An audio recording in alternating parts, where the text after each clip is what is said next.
Senior तज्जियाकार Kamran Shahid हमारे साथ मौजूद है। बहुत शुक्रिया सर। सर, यही प्रेस कॉन्फ्रेंस थी जिसका काफ़ी दिनों से इंतजार था कि असूली तौर पर इत्तेफाक राय से कोई फैसला हो कि कौन वज़ीर आज़म का उम्मीदवार होने जा रहा है। तो बिलाखिर अब ये फैसला हो चुका है कि वज़ीर आज़म के उम्मीदवार शहबाज शरीफ होने जा रहे हैं और सदर मुमलिकत का ओहदा जो है आसिफ अली जरदारी संभालेंगे। तो आप किस तरह से देख रहे हैं इस फैसले को?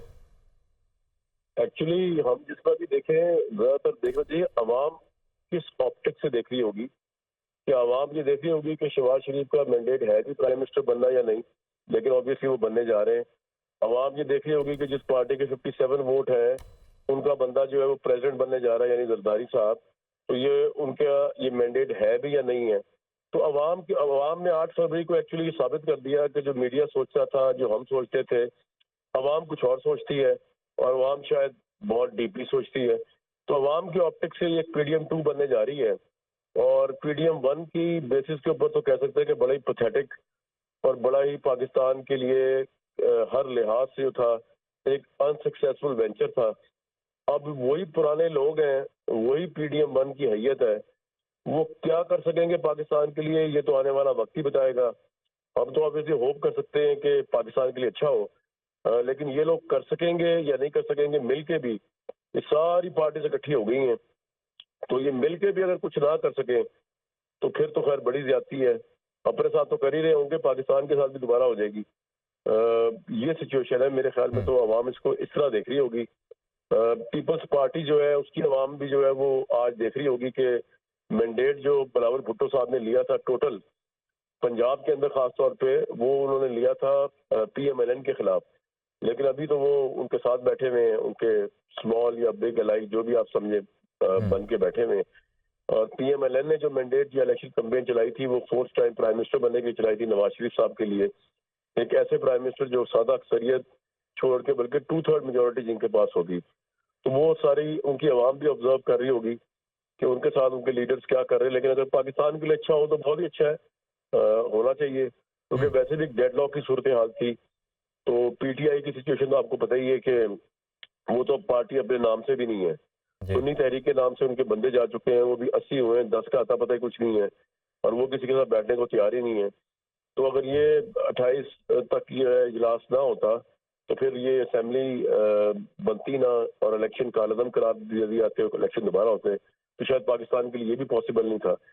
तो अब जो जिस तरह के हालात पाकिस्तान के लिए पैदा हो गए हुए हैं, कर दिए गए या हो गए, उसके अंदर तो आई थिंक यही है जो आपके सामने है। इसको खुशी से कबूल कर लें या इसको सोगवार तरीके से कबूल कर लें, लेकिन कबूल तो करना होगा। तो कामरान शाहिद साहब, आप अब देखें, आपने भी देखा, मैंने भी देखा और हमारी आवाम ने भी देखा कि पीडीएम 1 किन क्राइसिस का शिकार रही, क्या मुआशी क्राइसिस थे और किस तरह से सूरत हाल पाकिस्तान की बनती रही है। तो अब लग रहा है कि पीडीएम 2 जो है इन तमाम तर मुआशी चैलेंजेस का सामना कर पाएगी और ये एक हुकूमत, ये जो मखलूत हुकूमत बन चुकी है, ये चल पाएगी, 1 तो साल, 3 साल या 5 साल पूरे कर सकेगी? देखिए जी, अभी तो आपने सुन लिया होगा कि पाकिस्तान के आईएमएफ प्लान को लेकर ये कंसर्न था कि उसमें कॉम्प्लिकेशन पैदा होगी, और साथ ही वो तहरीक इंसाफ वालों ने कह दिया कि जी आईएमएफ के ऊपर तो हम अनकंडीशनली एग्री नहीं करेंगे। तो आई थिंक अब देखना पड़ेगा कि सबसे बड़ा तो ऑब्स्टेकल और चैलेंज जो आना है बजट से पहले वो आईएमएफ का होना है बजट के साथ साथ। तो उसके अंदर जो है वो आईएमएफ क्या रिक्वायर्ड करती है पाकिस्तान से, किस तरह का सिस्टम ऑफ गवर्नेंस वो लाइक करती है। और वो लास्ट टाइम हमने देखा था कि वो जाके इमरान खान को मिले थे आईएमएफ वाले, उसके बाद जाके कहीं अप्रूवल हुआ था। तो अब अगर वो आईएमएफ वाले जो है वो उस वक्त शायद इलेक्शन की वजह से भी मिले थे, लेकिन अगर अब की दफा भी उनकी यही मतमा नजर आ कि तमाम पॉलिटिकल स्टेक होल्डर्स को लेकर चलना है साथ, तो उसमें फिर पीटीआई का रोल प्ले करेगी, ये एक बड़ा सवाल होगा। तो ये तमाम चीजें तो अभी बहुत लंबा स्पैन है। इनका क्लेम है कि 5 साल के लिए ये प्राइम मिनिस्टर और प्रेसिडेंट बन गए हैं। तो चले अगर 5 साल भी देखा जाए तो बड़ा लंबा है। उसके अंदर इनकी कंसिस्टेंसी हमने तो देखा है, जिन जिन पार्टीज ने सिंगल प्राइम मिनिस्टर के साथ विदाउट बिला शिरकत गैरे जो है विदाउट एनी पावर शेयरिंग हुकूमत की, वो प्राइम मिनिस्टर भी यहाँ पे टर्म पूरी नहीं कर सके। आप देख लें 88 के अंदर बेनजीर साहिबा 90 में फारिग होंगी, 90 में नवाज शरीफ साहब 93 में फारिग हो गए, 93 में फिर बेनजीर साहब आई, 97 में फारिग हो गई, 97 में फिर नवाज शरीफ साहब आए, 99 में फारिग हो गए।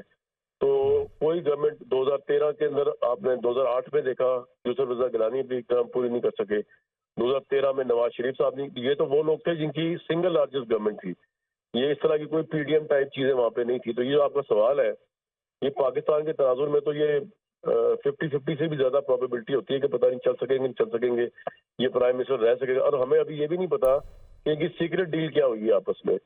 कोई 2.5 साल की पावर शेयरिंग हुई है, कोई 3 साल 2 साल की हुई, कोई कुछ पता नहीं 3 साल बाद पता चले कि ये डील हुई थी। तो ये अभी पता नहीं है, लेकिन आपको मैंने बता दिया कि ये तो बड़ी फ्रेजाइल गवर्नमेंट है जो चलेगी। लेकिन जो गवर्नमेंट बड़ी स्ट्रांग होती थी वो प्राइम मिनिस्टर 5 साल यहाँ पूरे नहीं कर सके। और नवाज शरीफ साहब को तो एक क्रेडिट जाता है कि वो 2 दफा 2/3 से बने, 97 में भी और 2013 में भी। उसके बावजूद वो प्राइम मिनिस्टरशिप पूरी नहीं कर सके। इमरान खान बड़े तमतमाराक से आए थे, एस्टेब्लिशमेंट के कंधों पे बैठ के एक हाइब्रिड रिजीम में, वो पूरा नहीं कर सके। तो आपके सामने है, ये तो बड़ा लॉन्ग वे है कि ये स्टेबिलिटी अपनी गवर्नमेंट में पहले किस तरह लेके आएंगे। जब खुद गवर्नमेंट में कंसिस्टेंसी और स्टेबिलिटी आएगी तब इकॉनमी में या कहीं और नजर आएगा ना आपको कुछ काम होता हुआ।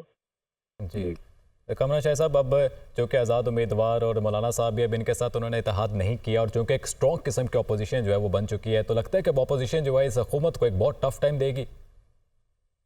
ऑपोजिशन टफ टाइम देगी, लेकिन ऑपोजिशन लीडरलेस है। अगर आप देखें, मौलाना फजल रहमान तो ऑपोजिशन के लीडर नहीं ना है। वो तो उनका तो एक पॉलिटिकल स्टैंड है। अगर इन्होंने वहाँ केपी के अंदर उनको अकोमोडेट कर दिया, गवर्नरशिप दे दी या कुछ तरह की चीज दे दी, हालांकि मौलाना साहब तो शायद सदारत के उम्मीदवार थे या कम से कम चेयरमैन सेनेटशिप, तो मौलाना साहब को कोई मसला नहीं होगा। वो एक पॉलिटिकल माइंड आदमी है, वो ही knows how to play his cards. तो मौलाना is no opposition right now. ठीक है सर, आप हमारे साथ ही मौजूद रहेगा।